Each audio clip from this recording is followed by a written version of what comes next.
And it says we're live. I'm hoping we're live. All right. We're just gonna go with the complete faith that we're live. Okay. Let's get this ball on the road. No, let's get this show on the ball. No, I don't know what it is. Ball on the chain. Oh wait, no, I'm not gonna get in trouble by starting those kind of jokes. All right. Welcome to Cardboard Conjecture. We're a podcast about board games where we have opinions and conclusions formed on the basis of incomplete information. And we would like to point out that we can't do a lot of this board gaming stuff without the awesome sponsorship of shirting. I can't, just wait. Wait, product placement. I have to hide the label. This is going well. It'd be like a Pepsi free. Yes. We are proud to be sponsored by GameSurplus.com. Carmen and Elaine are the best kind of people around because they are family who treat you like family. That I keep saying to myself, and yeah, good family though. Not the kind of family that are like bad Thanksgiving family. Luke, help me out here, man. I'm really enjoying. It's like Norm without Ryan is sort of like, It's sort of like it's just kind of wow, it's quiet on stage here. The crickets are going on. Well, it sounds good. And the best part is that I can edit this out when we put it to podcast. So this is sort of like there's no supervision. Yes. This is exactly what it's like. When there's no adult in the room, I am not required to follow any rules. Yeah. So now we know what the glue is of Cardboard Conjecture. Yeah, exactly. It's Mr. Rao, the math teacher, keeping us like, follow the process, show your steps. It's like, no way, I used to be a drama teacher. I'm going to freeform. All right. So also, I would like to announce that we have another sponsorship. So GameSurplus.com, we're proudly proudly supporting us, and we are proud to say that they represent the American audience that we have, and the new sponsorship we have, and I'm very happy about this, is our friendly local game store, Amazing Stories. And Jeff stepped up and started a conversation, and couple minutes later, didn't take that long, we came up with a cool arrangement, and we now have a local sponsorship. So very exciting. I hope that isn't making us like up the bar or anything, because man, I'm too old to up the bar. I like hovering at a medium average. Perfect. Well, we're both international and local, so exactly. All right, so let us segue into. I'm going to be very happy and punchy so that I can edit this right into the podcast. So, hey there, this is episode 2 of Cardboard Conjecture. I'm your host, Norm. And I'm Luke. And on today's episode, we're going to discuss Luke's top 10 games of all time. Oh boy. So far. Let's say right now. That's pretty. That's so committed to these top 10. So grounded. Yeah. The game's okay. Yeah. All right. So we're gonna have a little bit of a pause. So I've got some editing room, and then we're going to say now, welcome back to Cardboard Conjecture. Let us start with Luke's top 10, and Ryan's not here. We're so sorry. He had, what should we say? He had some laptop problems. Technical difficulties like combined the laptop. With, logistical scheduling issues. And it was left in another building on the other side of the city.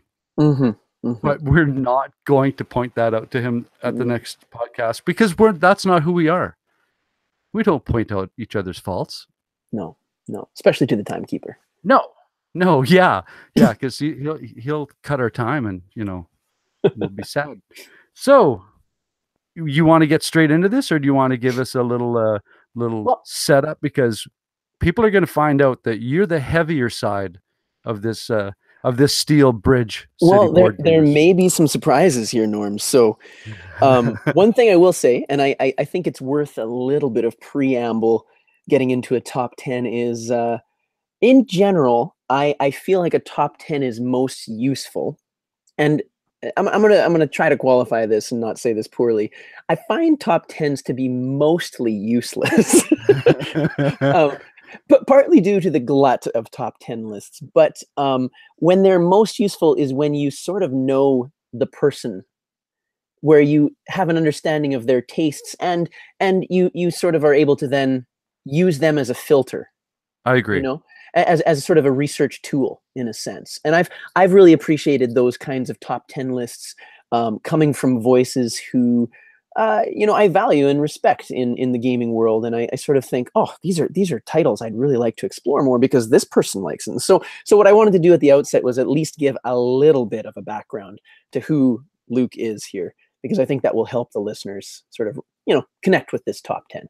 I'm hoping you have maybe, I'm going to say 4 or 5 games that I've played.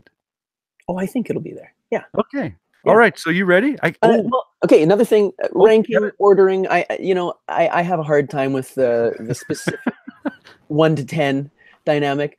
Sorry, I'm derailing. Dude, you're married. You can commit. You can commit to a number. I can only commit to like one thing at a time. So,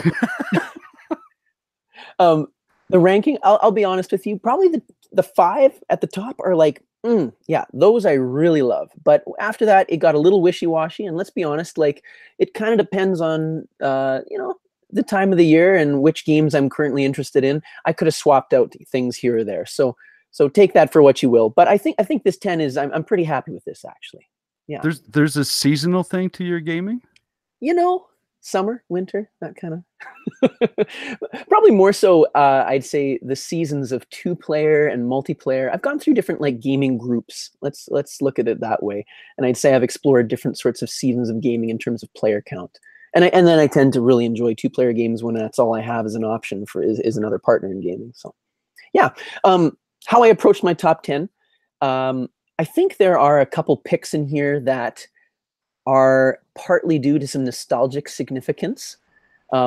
Really, just a little quick window into my journey through gaming. I started with the classics, Norm. I started with Catan. I started with Power Grid, Puerto Rico. I got into Twilight Struggle at that time. That was sort of my introduction right there. That's a big jump. Yeah. Those, you know what? Catan to that cluster of Power Grid, Puerto Rico. I'm sure in there. I think I played Kalis early on. Those are some fast steps into the hobby. Absolutely. And some fantastic games. Absolutely fantastic games. And I think that sort of set the trajectory of certain things I was interested in terms of my gaming. Cool. After that sort of introduction, I found some epic games. And I will touch on some of those will be in this top 10. 4X, Space Epics, and I sort of wanted to explore those parts of this hobby. After that, I think I started to sort of drift into interest in heavy Euros in general. And in the last 2 years, as I mentioned in our previous episode, I found 18xx, and that's kind of where I've been for a little while. Just for the listener's sake, what I enjoy in games, I enjoy a depth. I enjoy games that have many questions to be explored, that there's a variety of strategies, and it takes time to unpack how to actually see those things through. I enjoy what I've heard called, and what I like to term a current, that there's a player-driven shifts within the game that you have to react to. And that ties into my love of interaction in games. I think a key quality is the fact that games offer a connection between people, you and me, Norm, us and others at the table. There's a we do this together kind of quality to gaming that I find compelling. And so I want my games to have a lot of interaction. Cool. All right. Well, let's get this list going. And because Ryan's not here, I'm going to take the honor in doing the countdown. So here we go. All right. Number 10. All right. Well, my number 10. I cheated, by the way, on 2 entries. Already, So I cheated on what is on this, entry French number 10. grammar? There's an exception to the rule. All right. Okay, give us So that this is exception. I'm going to cluster these together, even though they're quite different. But Commands and Colors, the series, Okay. Commands and Colors, Ancients and Napoleonics. I'll accept I've got both of those here, and actually the Combat Commander series. I like both of those systems quite a lot. They are some of my favorite tactical war games that I've played. I find within each of these systems there's something that's really compelling about the variety. There's a variety of maps. Mhm. With the Commands and Colors Ancients, you can sort of build your own terrain, and there's a bunch of scenarios. And what I love about that is it just offers so much to the players to explore. Is And there enough variability in the system that it still is interesting for you? yeah, absolutely. In fact, you know what? I haven't even committed the money to purchase the numerous expansions for each of these. I know that Ancients and Napoleonics, the 2 systems I like the best in this Command and Color series, I mean, they've got to have at least 6 expansions each. And I'm still happy to revisit the scenarios in these base boxes. They're just so rich. Something that really benefits is when you sit down for an evening and each of you take a side and then you switch sides and play that scenario twice in a row. It's really interesting to see how that scenario unfolds. And You'd play the same scenario back to back, but switching roles? Oh, cool. Because what happens is a lot of these are, loosely to some extent. I'd say Combat Commander is a little bit more tightly grounded to historical events. What you're sort of seeing often are scenarios that may be like advantageous to one side. Yeah. And it's fun for you to be able to play it out from both perspectives and see who might have done better, for that side who was advantaged, I suppose. And yeah, Cool. I think these games, something that what they offer is amazing stories that emerge because of the actual gameplay that's happening. There's no scripted. You're not reading. I mean, they have often a little preamble at the beginning of each of the scenarios. You can sort of set the stage, like this is the historic context, etc. And I also find that interesting. I've also honestly learned quite a bit of history from engaging in these types of games, and I I find was that just just going to go wonderful. there. Being a history teacher, I was going to ask, as far as the flavor text go, and as far as the context, is it accurate? Is it engaging? Is it educational? Absolutely, absolutely. Yeah, I mean, thinking of the Commands and Colors series specifically, it's you have a short little piece. It's a blurb about a specific historical battle, and they're trying to recreate it. It's Yeah. very abstracted, of course, right? Like the number of units, etc. But as you're reading, you're realizing, whoa, the scope and scale of this is so fascinating, and you know, it kind of immerses you a little bit, and that's something that I enjoy, right? Getting And immersed in my gaming experience. this is GMT? These are, yeah, both these titles actually. All of the Commands and Colors, Ancients and Napoleonics are both GMT, and the Combat Commander series, both Pacific and Europe, are also GMT titles. And I love my I enjoy both the Combat Commander yeah, Pacific and Europe as well. I Fantastic. love my GMT. I haven't played those ones, so that's the good thing you have it. Yeah. It's in the community now. All right, Yeah. so we're doing good time. Number 10. So now we're moving on to number 9. All right. Loosely a war game. Hands in the Sea is my number 9. That's by who? This is Daniel Berger, and it is a spiritual successor to Martin Wallace's A Few Acres of Snow. Okay, I If you're heard familiar with about that. that. Yeah.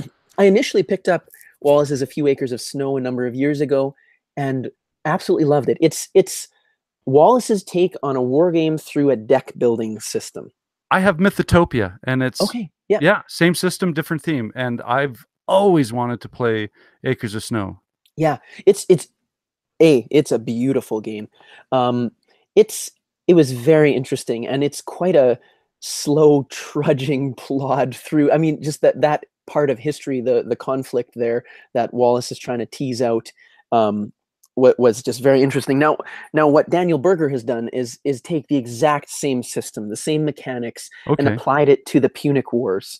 Oh, nice. Yeah, so you've got Rome and Carthage, and within this game, he's added some fantastic pieces. There's a few more ways to sort of grab victory points along the way. The conflict, again, the map is very different, of course, and it sort of mimics key conflict zones within the island of Sicily. There's a whole naval combat aspect to the game, and I find the use of card play, which is what you want in a deck builder, is to me quite a bit more interesting than it was in A Few Acres of Snow. There's just a few more levels, a few more levels of strategy, but also I think mechanical pieces that he's added to this that I think makes it a worthy successor to A Few Acres. Cool. Well, that's more games that I have to play now. So thank you very much. Yeah. I was a little sarcastic, but that was, okay. Well, that one was nice and tight. We're going to build in some time because I have this feeling that your top 5 are going to require a bit more, Well, we'll get to talking. titles that you said there's going to be at least 5 that you've played. I think the next one might be one of them. I'm like one of these kids going, I don't know what you're talking about next. No. All right, so here we go. Number 7. Number 8. 8. You know what? I'm gonna have some fun editing. You know what? It's because I cheated on the first one there. I'm blaming you. You threw me off. I'm writing the numbers down, and I'm embarrassed about that. It's all right. All right. Okay. So number 8. Number 8 is something you are likely familiar with. It is Le Havre. Oh, I could talk about this one too. Yeah, absolutely. Le Havre actually is a fairly recent, I've been recently introduced to this game, surprisingly. I think it's probably one of Uwe Rosenberg's best games. It's definitely his most economic game, and that's something that I really appreciate. The mix between how the buildings work, the boats, the feeding strategies, there's such an interesting interplay. And the simplicity of it. Oh, yes. It's you either take from the docks or you activate a building. If there's something I like about my worker placement games, it's actually there's the complexity within the simplicity. Yeah. If that makes sense.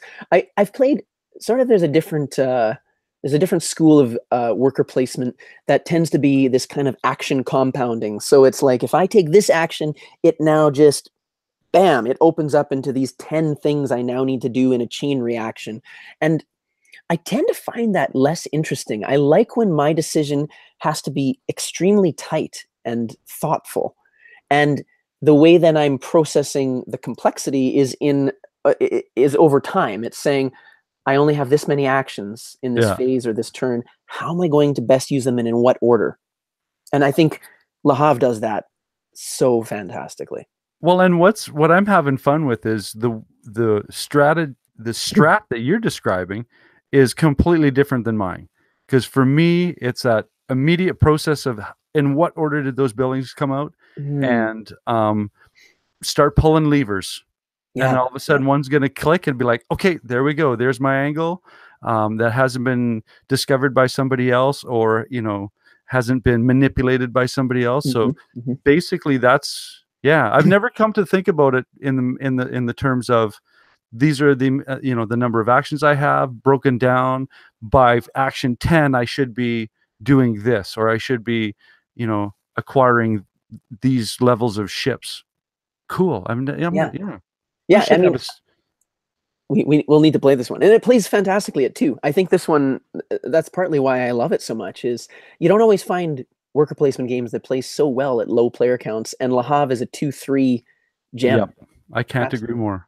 Yeah. We tried a full player count, and it got, I mean, there was just too much downtime in between your turns.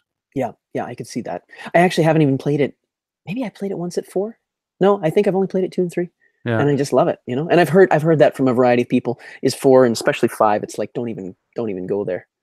But not that you are a big solo player, but this one is such a clever puzzle as a solo game and like I said, playing solo, I can sit there for 20 minutes and just look at and have that process going. If I did this, then I did that, then I did that, it's going to take me down the wrong way, or I'm going to engineer it that way.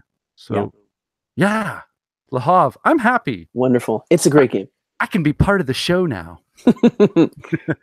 All right. So should I take the edit of my blender of number 7 and put it here, or should I just come out with number 7? Hit it.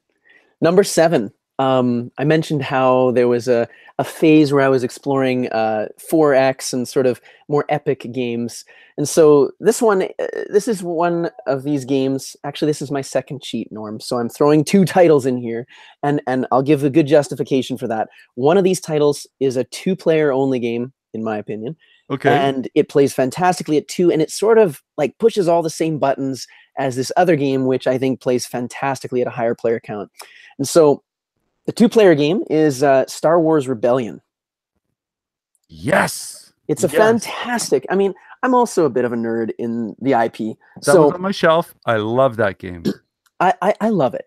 And the one I'm cheating with, who's also sharing the spot, is Twilight Imperium. And something that I think... I'm okay with that. You know what? I actually haven't played the 4th edition. I've played TI3 with the expansions and enjoyed that one so much. I think the reason I sort of see these as similar is that there is a similar mechanic going on in terms of the activation of systems. You know, Rebellion has a very different asymmetry baked into it, but I mean, Twilight Imperium also, it's all sort of based on this asymmetry, public goals. In Rebellion, you sort of have these secret goals, but then the Empire has such a fantastic that game. Both these games. I mean, we could talk about them for. I love the head fake that you can do, sending people out on missions or not, or holding them back to counter. Right? I mean, you present who you're possibly putting on the board, and then it's a matter of like a cat and mouse thing, right? It's like, oh, I'm not going to put these guys out yet, I haven't played TI3. I played TI4 3 times, that whole activating a system. Right. In Rebellion, you move ships into a system, they're locked. It locks it down. Yeah, they're done. It's just look away. Same thing with the TI4.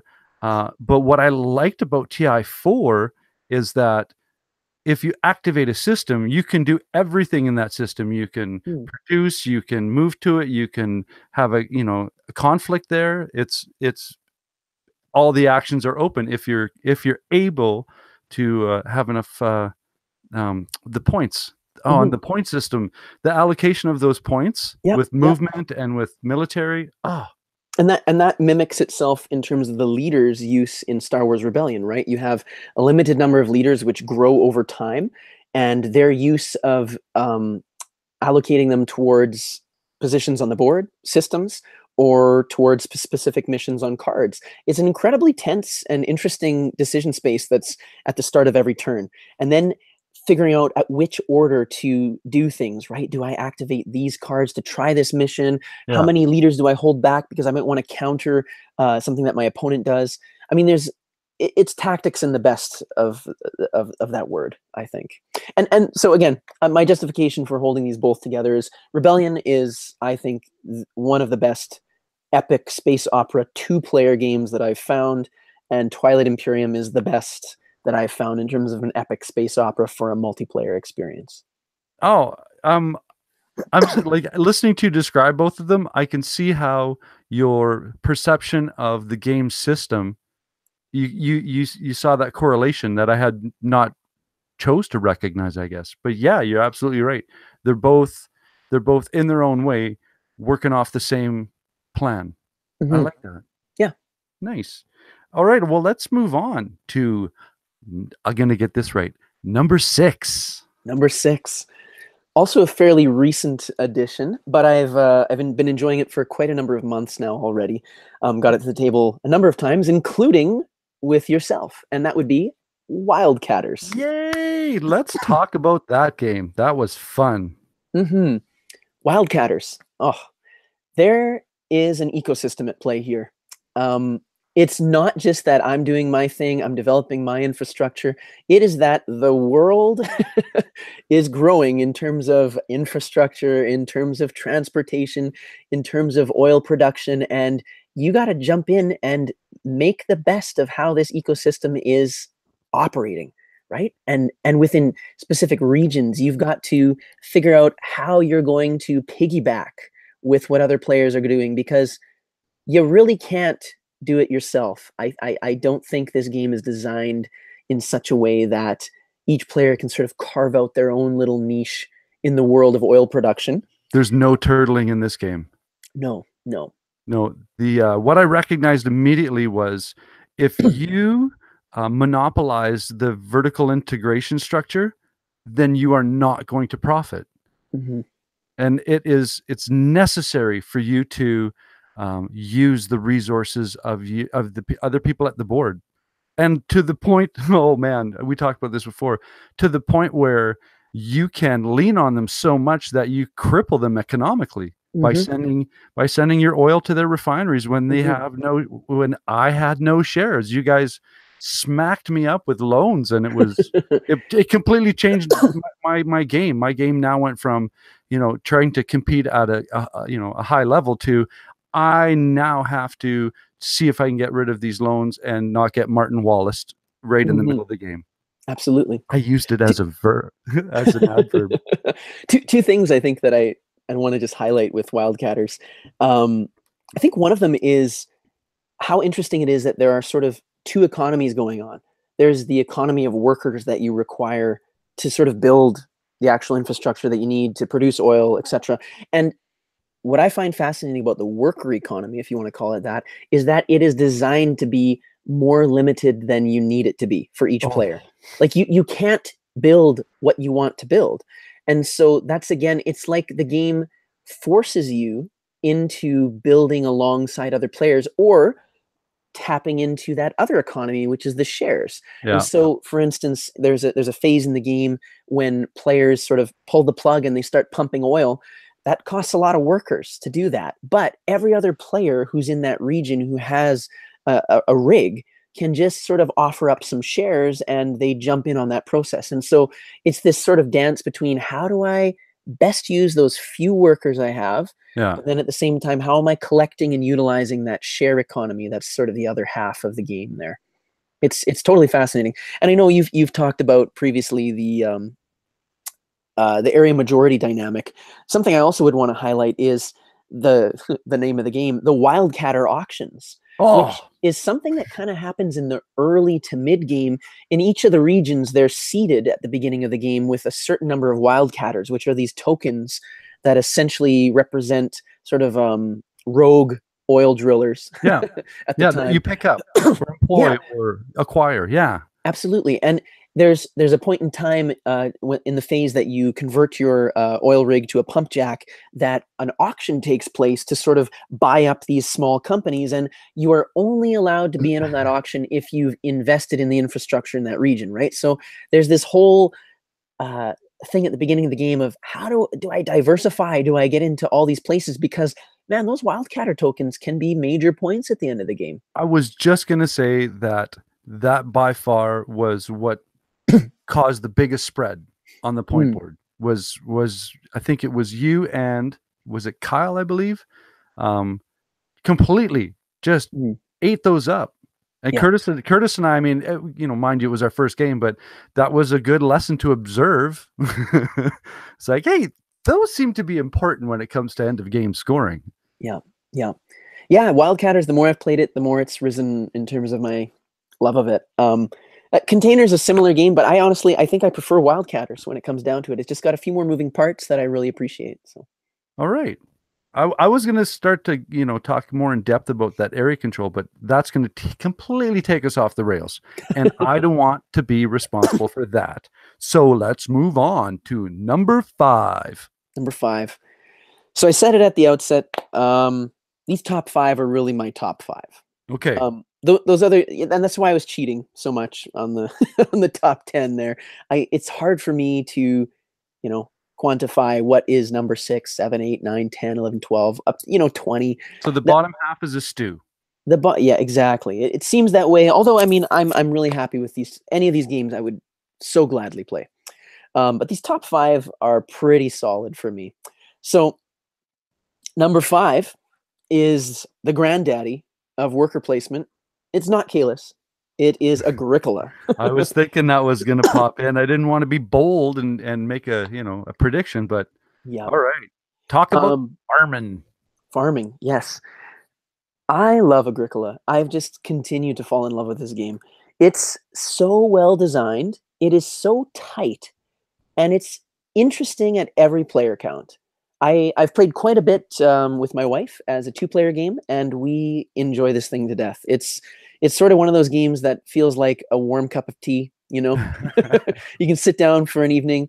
We can usually pound out a game in about an hour, and just enjoy it. And it's there's the right mix at a two-player game that's a bit confrontational, but also you're able to sort of focus on developing certain long-term strategies based on the cards that you're able to draft at the beginning. And I should probably say, even before we get going, what I think makes this game so perfect is the fact that there are so many card decks that have been produced for this thing. Yeah. And each of the decks, it sort of is a game within a game. You get this hand essentially at the beginning of the game that's going to orient you, that's going to set a bit of a trajectory for the sort of strategies that you'd like to employ for the game.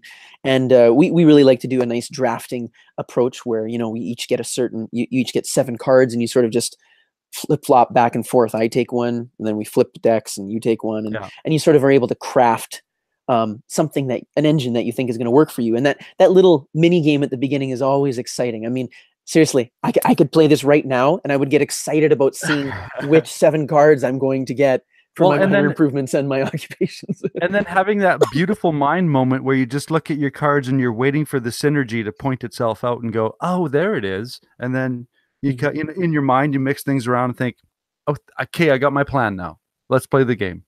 And you know what? And then the beauty is, like, and you have to have some thick skin for this game, because you start trying to make that plan happen, and then you realize, the other players in the game have taken the exact things I needed on this turn, and if I wait one more turn, this isn't going to work anymore. I got to like change gears. And what I love about this game is I think it does it in so many ways so well, for the feeding strategies, for your various ranching and farming strategies. You have to be able to shift gears, and you have to have a thick skin, because people are going to take exactly the actions that you need on the turn that you need to take them. And if you aren't able to swim within that current, so here's where that word works really well. There's a strong current happening in Agricola, and you need to be able to know how to make moves within that current. Move in and out. Absolutely. Exactly. I can't agree more. Yeah. And that's why I think this game is it's an absolute Hall of Fame. I think it's my favorite. Uwe Rosenberg. Le Havre is a close second, I suppose. Now, are you just about the base, or do you as many different decks that you can put in?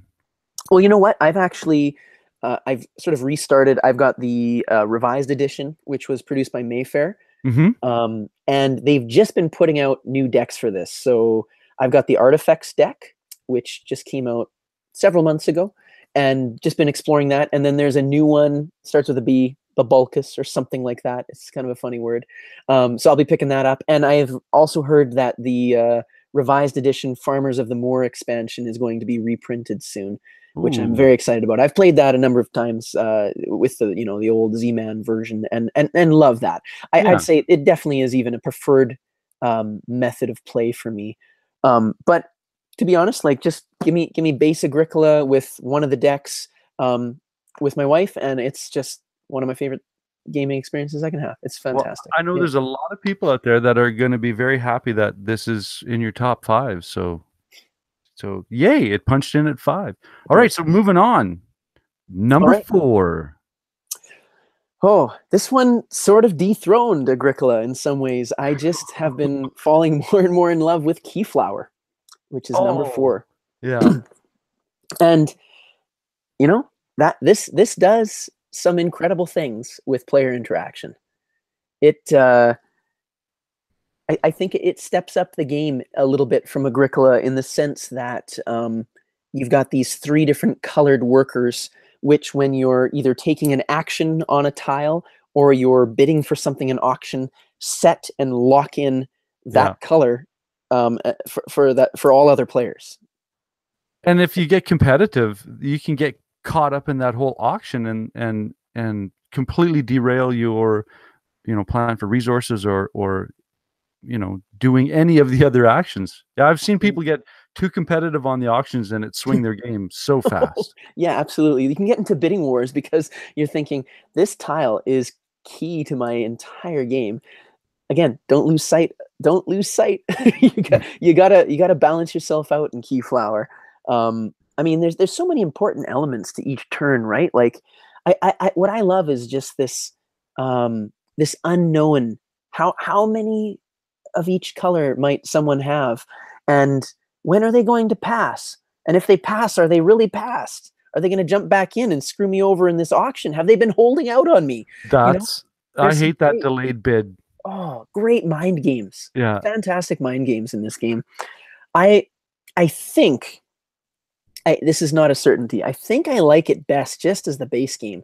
I've played with both the expansions, and due to the nature, like what happens in each season is you randomly draw a number of tiles that are within that season, right? And even within the base game, you're only using a certain subset of the entire set of tiles for each season. But when you start adding expansions, the randomness factor goes up a little bit. Yeah. Again, it's kind of like you got to make the best of it. You got to swim in that current. But I do find it seems to be a tighter experience when you're playing just the base game.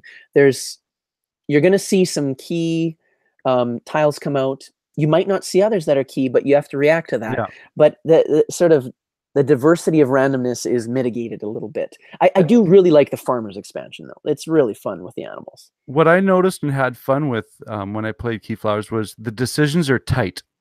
Mm-hmm. There's no, I'll do this because I have 2 or 3 options from that decision. No, the decisions are very tight and sometimes very linear, where if someone sees you playing a strategy that's somewhat predictable, you could get sideswiped easy in this game. Mm-hmm. Mm-hmm.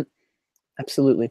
And something that is quite interesting in that sense is you have a bit of hidden information given to you at the beginning in the form of those winter scoring tiles, right? Oh yeah. And you can project a little too strongly what you might have. I mean, it's very, very interesting, yeah, everything about this game. So good. So far your list is making me want to, as soon as we're done recording, start pulling out the ones that I have and go, oh yeah, I want to get this going again. Rebellion. I'm going to come back to Rebellion later because we have to play that. So excellent. Keyflower. So, well, Kate, what do you think of the Key series, though? I haven't played too much else, actually, if I think about it. No, I don't even know if I've played anything else from the Key series, so have no comment on that. Okay. Well, and I don't either, because I was hoping that you might have played, so I thought, hey, London might be interesting, because I've heard some correlation with London. Yeah, I'm curious about London for sure. Keeper, curious about Keeper, but no, I haven't pulled the trigger on him. Keyflower is still treating me fine. So all right, so let's move on to, we're at the top 3 now. Top 3. It's getting pretty serious. Mm-hmm. All right, so number 3. Norm, let's just quickly count how many of these titles have you played so far. Okay, so the Command and Conquer I've not played, but is the Hannibal, the new Hannibal, is that part of that game system? No, those would be a little bit different. Yeah. Okay, so no, I have not played any of the Command and Conquer series. Your number 9 was Hands in the Sea. I have not played that. I've heard about that. It's been on my radar because I'm a big Martin Wallace fan, and that connection that you said, it's that next, logical step that intrigued me, and that's what put it on my wish list on my BGG page. Le Havre, absolutely. Le Havre. Number 8. Mm-hmm. Yeah. Rebellion. I can't get over that Le Havre. I don't know why it's so low though. Come on. All right. Well, Agricola and Keyflower up there. Yeah. All right. So yeah, number 7 is your, and I'm not going to accuse you of cheating because I cheated at my number 1. So I have nothing to point. Yeah. So yeah, Rebellion and TI3. Ryan has TI4, so I think you might have motivated him to get that TI4 to the table and get you some experience at that game. Good. Wildcatters at number 6. Mm-hmm. I want to play that even more. Right? Yeah. That, and I mean, I got hammered, but I learned so much from that game. Mm. Since we've played it, and man, it was like about 2 months ago. I'm always thinking about, I want to play that again because this is, I'm going to do it this way or do it that way. Number 5, Agricola. Mm-hmm. It's like saying, yeah, I don't know how to hold a pen. No, I mean, it's everybody has either played it, loved it, or but it's not one of those games that people hate. Splendor. So moving on to number 4, Keyflower. Everything you said, I'm all on board. That is the auction. The auction makes me upset. Mm-hmm. Mm-hmm. All right, so let's not we got some great overlap here, Norm. Yeah. Now, here we're getting a little heavier. And this is where it stops. maybe. So number 3 is Age of Steam. Oh. Well, when you talked about systems with Command and Conquer, that's the first thing. Yeah, I got it backwards. Age of Steam, and I thought, yeah, it's somewhere. So sorry for interrupting. Give us your breakdown. Oh, Age of Steam is such a fantastic system. Now, caveat, I have not played Steam. I have not played Railways of the World / Railroad Tycoon. So I cannot compare it. And I'm not interested in comparing it. I find Age of Steam, in my experience, to be exactly something I was looking for in a train game. It's got the whole package, I think. It's got some route building. It's got this kind of delivery mechanic that's so interesting because, now, Norm, I don't know if you've played Age of Steam. I have Railways of the World, but I've been desperately trying to find someone with a copy, and ta-da! Yeah. What I really love is competition at all possible points of play within Age of Steam. You've got competition in the route building. You've got competition in delivering resources, or goods, I should say, sorry, because goods are connected to specific cities, and they are picked up by specific players during a sort of a movement phase. There is competition, especially at the beginning of each turn, in the form of an auction, typically. And this auction sets the turn order for the entire upcoming round. And the turn order is so important in Age of Steam because that means someone's going to be getting first build, someone's going to be getting first move, someone's going to be you're fighting for this. What do you need to do most this turn? But within that auction, you're not only setting that turn order, but you're getting a special sort of bonus for the round. And some of those bonuses, depending on which map you're playing, might be like in the base game, the Rust Belt map, is going to be first move. So it doesn't actually matter what order it's in. If you won that auction, you're going to be the first to move if you want to be. Or, hey, maybe you were fourth in the auction. No one cared about taking first move. You get to choose that.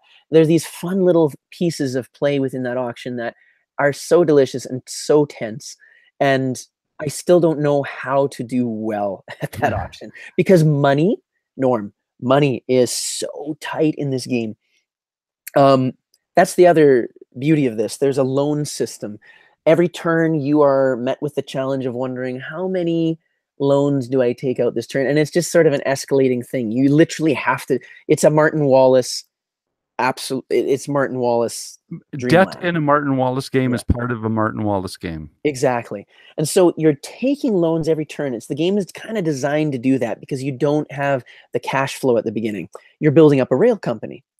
And you're going to, at some point in time, and I usually find this happens in the 2/3 zone of the game, where you're going to finally see your company get into a place where they're making some income, where you're able to pay off all that negative owings that you owe every turn. And I mean, I love that sort of that ending part of each phase where you realize I owe money for each loan I've taken out. And by the way, you can't pay any loans back in this game, right? It's like, so that escalation factor. Now I've taken out 10 loans. I owe $10 at the end of every turn for the rest of this game. And if I need more money, I'm going to just keep owing more money back.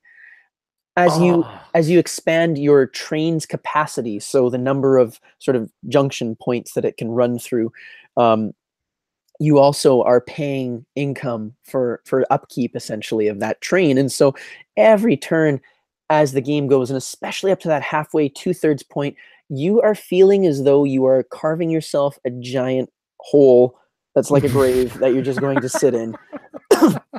And those who have done well will be able to get out of that hole, but those who don't, oh man, they're gonna just lay there at the end of the game and cry. now about the trains, is there like a tech tree for the trains? Because No, no. The trains is a very abstracted, simplified sort of thing where essentially it's a locomotive capacity, and so you okay, start off at like a 2, 3, 4, 5, and it moves up, and that's sort of the number of cities that a good can travel through and abstractly, that's and very it similar to Weird increases. Ways of the World. Yeah, Okay, and it increases the income based on this sort yeah, of this route or network that you set up, and how far that good travels. Yeah, yeah. Weird Ways of the World, a 3-level train, you can deliver 3 stops. yeah, So yeah. yeah. So yeah, Oh, very similar. And I mean, I've the Age of Steam world, there are maps galore, right? well, I There's think over like in the hundreds and somethings. yeah, yeah. Yeah. And I've probably got a dozen or so, maybe a little bit more myself. There are some great print and play options on BGG of some really classic and wonderful maps. Um, yeah, I haven't explored all that I have yet, and I would love to table more of those. Um, every time I talk about Age of Steam, honestly, it makes me want to have entire weekends filled of Age of Steam. Well, But we've been throwing around this idea of having a train game at our local museum where they have a steam engine in the museum, and I've mm, I should reconnect with the Western Development Museum and yeah, if I'm gonna play Age of Steam for the first time, we're gonna play it in front of a train, I think that's perfect. Yeah. and we'll would podcast it from it because that's huge, right? Hmm, That's I hmm, think that's huge. All right, so moving on, Age of Steam number 3. hmm. That's now on the top of my games that I need to play because I know that it's within my reach. So here we go, number 2. All right. This was historically my number one, and Uh-oh. I encountered this game fairly early on, and it is connected to my favorite IP, which is The Lord of the Rings. And this is The War of the Ring, one of the largest, one of the most beautiful games I have still ever played. Your feature on the Longview talking about that prompted me to go out and buy Hunt for the Ring Mm, because Ryan has a copy of said game. And yeah, everything you talked about on the Longview podcast about this game got me dialed in. So mhm. let's go through that. Oh, War of the Ring. I don't even know where to start. It's probably my most played game, by the way, and it's quite long. And it's a 2-player, right? And it's a two-player. Yeah, Okay. absolutely. I've probably played this thing around 50 times, I want to say. Oh, Yeah, it's up there. It's and even as I'm talking about it, I'm like, maybe this is my number one. well, I'm curious as to what dethroned War of the Rings, but carry on. Yes. I mean, if you are into the story of Lord of the Rings, right? There is I think no better experience than War of the Ring in terms of immersing you in that story. In fact, I've Ben, who you've played with, he's been one of my partners in crime here in playing War of the Ring more times than we probably should. um, something we've actually said to each other is, man, those movies are really good. We really enjoy the Lord of the Rings movies, but I think I honestly would take an evening of just sitting and playing War of the Ring if I want to get into that story, if I want to get into that world again, because it does it so perfectly. Um, asymmetry is sort of the name of the game, right? You Yeah. have essentially these two big factions, the Shadow and the Free People, and you've got a war game going on. You've got a giant map with tons of little figures, and it looks pretty gimmicky, to be honest. Does it follow the chronology of the story, or is it pretty much toe to toe dudes on a map? No, it follows the chronology of the story. You sort of this game picks up right as the Fellowship is leaving Rivendell. Okay. Yeah, and so you have a lot of at the early game posturing of the Free Peoples in terms of defending certain strongholds, and you've got like an enormous number of units that the Shadow has to think about logistical problems in terms of posturing those armies to get to sort of capture these strongholds or specific points that are and the game is won in different ways for each of the factions. The Shadow can win it by capturing 10 points worth of strongholds or cities, or they can corrupt Frodo the Ring Bearer. And there's this beautiful sort of two ways to do things is baked in for both that Shadow player and then for the Ring Bearer player. The Ring Bearer can win the game typically by like dumping the ring into Mount Doom. Yeah. Or they can have a military victory by getting only 4 points to the Shadow's 10. But I mean, the game is just so well designed in terms of the board and how units move. I'd say the one criticism that I've heard so many times is the combat is actually quite simple, right? It's essentially D6 rolls, hits on fives and sixes, and then there's a card combat dynamic that comes into play. In fact, one of the things that I think needs to be said about War of the Ring is, as much as it is a game on this board, it is a card game also. Like those two parts are almost equal in some ways, because the way that you utilize your card and your hand that you're sort of creating each turn is critical to doing things that are unexpected. And there's a lot of story baked into these cards. I think story. I could just say that so many times here, but what I love is being someone who has a good working knowledge of the Lord of the Rings stories. When I pick up a card, it doesn't have flavor text. It's not here's what this card, it's this from this part in the book or whatever. But you read the title of the card, and someone like me immediately is like, this is doing the exact effect that I think it should based on its connection to the books. And that's what absolutely blows my mind. You can tell that the designers love the stories that Tolkien wrote, and they were able to distill those stories not into flavor text that sort of is a kitsch version of Lord of the Rings, but into mechanics that the player then can sort of employ and feel as though they're a part of that story. Well, that's cool. I have not played this game, but as I said before, your description on your long view, this to me has the same kind of addiction IP wise as Rebellion does, me being like a huge Star Wars fan. And I'm kind of shocked that I haven't played this game yet, but we'll have to do it. It is a beast to teach. And I taught it to someone, it might have been a year ago, and I was reminded of just how many rules there are. I mean, it really is. There's a lot of niggly things, but it's just got so much chrome because it's kind of based on these really technical and complex stories. So you're telling me that it's necessary, it's a 2-player game, but it's necessary to have at least one player be very intuitive with the rules.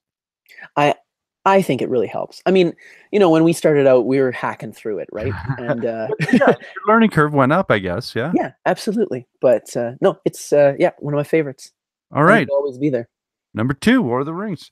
Okay, I'm curious as to what dethroned, and I have this feeling because you haven't said those numbers and letters yet. So number 1. Number 1 is the 18XX. And it's one of those challenges. How do I choose a single title? You know what? Same as Age of Steam, I could probably choose specific maps with an Age of Steam and say, oh man, Taiwan Cube Factories. Wow. If my wife heard me say that, oh yeah, Taiwan Cube Factory, she'd be like, nerd alert. But exactly.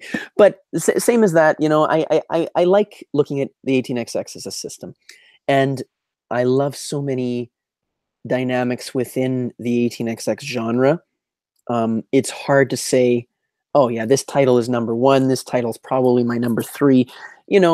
I think that's a bit of minutia, kind of trying to get into that detail. Oh, no worries. So I explained, I think on our last podcast there, what 18XX is all about. For me, in the last 2 years, it has grown and grown and grown in terms of my desire to play these titles. And I think there's two things I've really realized. There's so many 18xx games, similar to Age of Steam maps, and each one offers a new experience. And so there's this, like, the gamer who's Cult of the New? Yeah. I can be Cult of the New within this specific niche because I want to explore so many different 18xx, see what they do, see which new mechanic they bring to the table, see how they push the game system in a different way, see how they break my conceptions of how to play and challenge me. But all of this is done within the context of feeling like I have some skill because I've basically played such a number of 18xx previously. And so I can walk into a new title with that sort of, it's making all that excitement of finding a new toy, of finding something to explore. It's bringing up all those feelings, but at the same time, I don't feel as if I'm getting a sort of one and done, sort of half experience out of that. Mhm. Yeah. And then, so that's one thing I really love, is exploring new 18xx titles, because I think there's just some fantastically interesting things designers have done with these things, with these games. And then the other thing is grabbing titles and going deep and just playing it over and over and over and seeing how deep this rabbit hole goes in this game, and realizing, especially when you play with different groups, that, wow, there are layers upon layers to this onion in terms of strategy. There's different ways to play this game. The definition of like a sandbox game, I mean, 18xx really has a pretty simplistic rule set, but players can manipulate that rule set in ways unexpected. And that's what I Are you love. I talking love, about 18xx or the Matrix? oh, it basically is the Matrix. You get into it. you know? And what I've loved is, say, pick a title like 1849. It, I think, currently is my favorite 18xx. It's relatively simple, but you want to try something new? Go for it. Hammer out a new strategy. Try something within those levers and buttons that you haven't pulled or pushed before, and you're going to open some doors that's going to affect everybody, because 18xx, again, is not it's not an experience that you're going to have by yourself. There's a current going on that what one player does has ripple effects throughout the game and across the other players' decisions. So, for my purpose and for maybe other people purposes, is there like subcategories that you would say, if I ask you, like, kind of delineate, there 18xx economy types and there's the pickup and delivery types. Give me your take on that. Yeah, I mean, the basic sort of spectrum that people often categorize is the operational games, which tend to be more about, how do I manipulate this map board? How do I run a good company, which has a certain amount of both spatial and logistical skills that you need to sort of manipulate. And then there's the stock game, sort of on the other end of the spectrum. And I mean, they all have this blend of what kind of emphases of these things. The stock game tends to be, people call it shenanigans, and it really is. Like, sometimes I'm just like, I got to pull some huge levers because I'm in last place right now, and if I don't do something to shake this up, I'm just going to continue to be in last place. There's no catch-up mechanic going on here.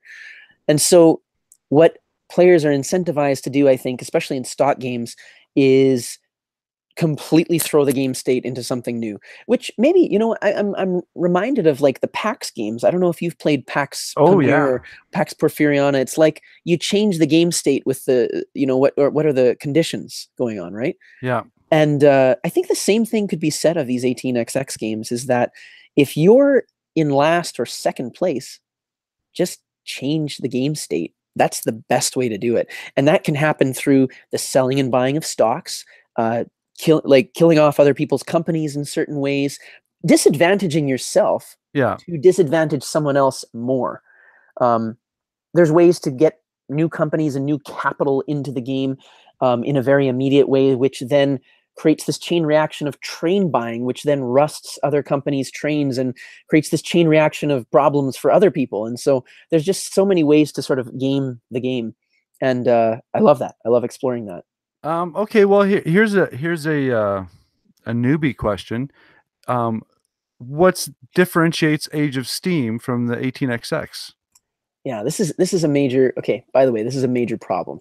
I feel like Age of Steam could be like a number two, number one, and even having it at number three sometimes seems like a joke to me because every time I want to play Age of Steam, I'm like, I want to play 18xx a little bit more, you know? And So is it basically going a little deeper? Like Age of Steam would be run of the mill, just the system, have fun with it, and then all of a sudden you want to dive deep into an economy game or deep into, um, as you said before, situations where volatile decisions are happening by people who are in last place. mhm.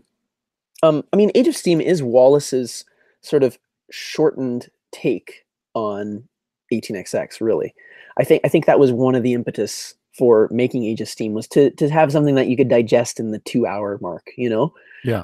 Whereas 18xx tend to be, if you're finding a 3 hour 18xx, you're doing pretty good. 4 hours is much more typical. So Uh, there's very similar timeline into like the 4X games. Yes, yes, definitely. Now, Age Okay. of Steam, I'd say, focuses more on the delivery of cubes and sort of like creating an income engine, I guess. So I mean, it is Age of Steam is really the operational aspects of an 18xx game in some ways. The stocks and is kind of abstracted into this loan system, kind of. Hmm. Yeah, it definitely has sort of push that aspect of the game aside.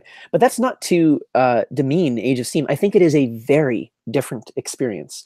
If it's not to say choose, Age of Steam or 18xx, they actually offer very different experiences, and I wouldn't doubt that someone out there might really like Age of Steam and not like 18xx, and I think that would be perfectly valid. Hmm. Okay. All right. In my head right away, I'm thinking, well, it's kind of like the difference between driving a Mustang and driving a Ferrari. They're both really fun, but Yeah, one yeah, has just a bit more adrenaline than the other one. And yeah. I'm not saying because I don't want to get in trouble with the car people. It might even be like driving a Ferrari and driving like a Cessna or something. Like it's just like, whoa, I can go up and down here, not only You completely took off the planes. It's like we're going 3 dimensions now. absolutely. And that's kind of what it feels like when you yeah, start getting into 18xx. That actually that three-dimensional, that's a great comment. I think there are mm, dimensions to 18xx that take a lot of unpacking, and I like that. Oh, okay. And because when we had our other show talking about resolutions, mine was like I had stated, play some 18xx, and I I'm scared. Because I know that my brain is just going to lock into all these really difficult and volatile decisions, and also that the idea of not necessarily retaliating, but um you know finding the weak gazelle in the herd and taking it down so that that whole economy falls flat so that I have a chance to get back into the game kind of thing. Hmm. Hmm. So We'll yeah. make it happen, Norm. Well, poor Ryan here wasn't timekeeping, and I think I'm sure, exceeded our limits. Well, with the trimming that I can do, well, I think we'll get this one down in Mm, the hour range. So, well, saying that, that's a nice segue. That was very yeah. polite. Norm, let's wrap this thing up. You, So, you know, I do have one thing just on the way out here, in absolutely. terms of this top 10, because I do need to mention something that I consider the black holes in my collection and experience of playing. And I think that's important because there are games that I'm not certain, but quite sure that might be in this top 10 if I play them, if and when play them more, I should say. I'll just go through a quick list here, and Absolutely. you might be able to resonate. We're not going to talk about them, but these are just games I've either haven't played or I've played once, maybe twice, but that's not enough to solidify an opinion on, We'll right? call those speculations. You have some Speculations, speculations. Right. conjecture. And I'll say, and I'll go bing if I have that speculation in my Yeah. case here. So All go right. ahead, give me some So specs. the first one is Brass. I've never played Brass. Nor have Um, I. yeah, it's on its way. So that's good. Goody. We'll be All right. playing that soon. So Next that's one. speculation. Dominant Species, I have that. We're gonna play it. please. I will teach you, and then you will teach me because that game. like you said, is knife fight in a telephone booth. Mm-hmm. It's so much fun. Okay, next speculation. Tigris and Euphrates or Yellow and Yangtze. I played Tigris so long ago and I didn't like it because I didn't grasp it. Like it was right after Catan kind of thing, right? And I just think it's one of those games. It's got this chess-like quality to it that I think I could dive so deeply into. I haven't pulled the trigger because I think it's also a game that kind of demands your attention for a long while for you to really respect and understand it. And I don't know if I have the time or patience right now for that. So the moment you said demands attention, I tuned out. So I mean, I can't even play that game. Right. All right. So next speculation. Through the Ages, I've probably played this one the most out of all these speculations. I've played it probably 3, maybe 4 times, but it was years ago now, and I haven't returned to since then. Yeah, and I haven't returned to the new story Through the Ages, that newer version, Mm-hmm. and I'd like to. I remember it being out of all the 4X type civilization games that I've played. I think that one sort of rises to the top. Other than maybe I think Twilight is just such a different animal, obviously. I haven't played that one either, and I'm attracted to the cards system. Yeah, it's very, very interesting. Yeah. Yeah, and I remember enjoying it quite a bit. Fiddly is all get out, but yeah. Next speculation, because we Arkwright. Ryan has that one. I know. We're gonna have to have a Bridge City Board Gamer weekend binge. Oh, man, we have to binge, yeah. And partly why Arkwright is on the top of my list is a good 18xx friend said this is the game I would play if I wasn't playing 18xx. And that's worth something to me. So okay, that's because the Arkwright it was such a fun economic game, if you can use fun and economics in the same sentence. Next speculation. Lignum, possibly. Going to chop some wood down. Yeah, you saw my top 10 list. There are a number of worker placement, sort of like that style game in here, right? Like La Havre, Agricola, and Lignum seems like it might sort of fit in that sort of zone as well. So, all right. Do you have any more speculations on that list? I do. Okay. So those are ones I have yet to really play, and I don't own it all. There's some that I own on my shelf, Norm, that I haven't played. I don't. That's a whole show. That because I'm into like the 25 or 30. I've got to mention these. So okay, go ahead. The Estates, formerly known as Neue Heimat. You have that? Well, no, not yet. I mean, it's on its way. So, all right. I mean, I love auction games. We could also do a whole show on Kinesia auction games, but I've heard Neue Heimat, The Estates, is one of the best in that genre. So that statement you just said, I know Ryan is twitching, thinking, I'm gonna make sure that I bring my laptop home. Yes, please. All right. Okay, speculation. The PAX games. I mean, I've played, but not really. I need to play those more. Those, again, demand attention. I feel as though I would really enjoy unpacking these systems that are baked in these super small, tight, incredible card games. Incredible. I want to play PAX Ren so bad. All right, next speculation. Napoleon's Triumph. Now, have you come across this beast? No. Okay, so let's go back to Command and Colors Ancients. Let's go back to the Combat Commander series, the tactical war game, the sort of, pieces on a board. Napoleon's Triumph is the war game out there. Are you talking it's a tweezer game? No. It's so beautiful, Norm. Go look it up on BGG. It's one of the best looking games you'll ever see. It's got a map that rivals that of War of the Ring. It's so much bigger. And the rules are so obtuse to me because it is the game I have the most trouble understanding. I've tried twice now. I've tabled it. I've got this game. I've tabled it twice with Curtis, and we have fought for evenings trying to figure out how to play this thing. I don't even know how to explain it, Norm, but you guys must love pain. There's something there. And if you read any reviews, you'll realize this is one of those things, like if you want rabbit holes, go down the Napoleon's Triumph rabbit hole and read some things, and you're going to be like, I want this. I want this. This is the deepest drug of the game. This is sounding like a person that suffers from closure reading E.E. Cummings. It's like, come on. Here's a phone book. Memorize it. Oh, man. Then nothing makes sense. Yep. Yeah. All right, one more speculation because we're taking this into overtime. Here, Splotter. Splattered all over the place here. I've played Great Zimbabwe and Indonesia once each and loved both of my plays of those.